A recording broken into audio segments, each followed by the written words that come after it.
Is Meg, Amy, Beth, and Joe. I'm working on a novel. It is a story of... Well, you read the book, you can't wait for the movie, you know, like Little Women, but does the adaptation hold up to the hype of the book? Critic, editor, author, and film editor for The Wrap, Kristen Lopez has a book looking at some of the best and worst book-to-film adaptations of all time. It's called But Have You Read the Book? And Kristen joins us live. Kristen, thanks for being with us. Thank you so much. I'm so honored to be here. So I'm sure there's some books that were better than movies, and I'm curious. Let's just start with Jaws. I think people forget that was a novel by Peter Benchley. Yeah, they do. And it's a real shame. I know people say the book isn't nearly as good as Jaws, but how can you compete with Spielberg? You're going to fail every time. But I think the book is fascinating in its own way, and how it looks at the shark is kind of a metaphor. There's a lot of class and elitism, illicit affairs. It's a fun read, regardless of how it stacks up against a classic like the film. Yeah, I'm sure some movies mirror the book and others are very, very different, as you say. Let's look at Jurassic Park.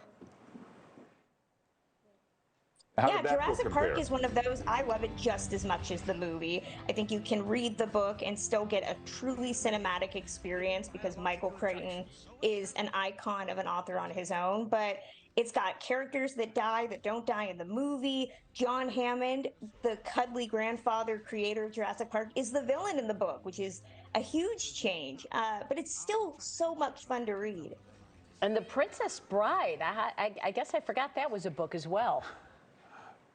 Yeah, it's actually a really fascinating book because a lot of people considered it unfilmable because of how it's structured. It's very meta. There's an author within the story commenting on the tale that is being told. There's an entire zoo of death that unfortunately Rob Reiner couldn't film in the movie. And it really is a great example of how you can play with how a book is written and add your own commentary to it. And it's so much fun. All right, next film that was a book, Willy Wonka and the Chocolate Factory. You know, Roald Dahl did not like the film with Gene Wilder. He didn't think Gene Wilder played the character right. And it's a shame because I think the movie is a blast and Gene Wilder is perfect. But the book is very much a cautionary tale. And Roald Dahl really makes it kind of grim. The Tim Burton film is a bit closer to Dahl's novel, but really I think the 71 film, despite what Roald Dahl said, does get the tone right. It is kind of grim, kind of dark, and does supposedly teach children some life lessons. All right, how about The Color Purple? The Color Purple is such a beautiful, beautiful book. Steven Spielberg was very hesitant to take it on. He understood that he was not a Southern person. He was a white man. And Alice Walker, the author of the book, watched E.T. and felt that he would be the right person for the film. And I really think he works so wonderfully with the material. He does tamp down a bit of a same-sex relationship that happens in the book, which he did say later he regretted. But I think he really understood Walker's prose and this deeply intense and personal story of a Black woman really coming into her own. All right, and Gone Baby Gone. It didn't get to include it in the book, which was sad because it's my favorite. I wish that I could have gotten it in there. And it's one of those examples that I always cite where the book is so fantastic. The movie is equally good. But I do wish that the original ending of the novel had been retained.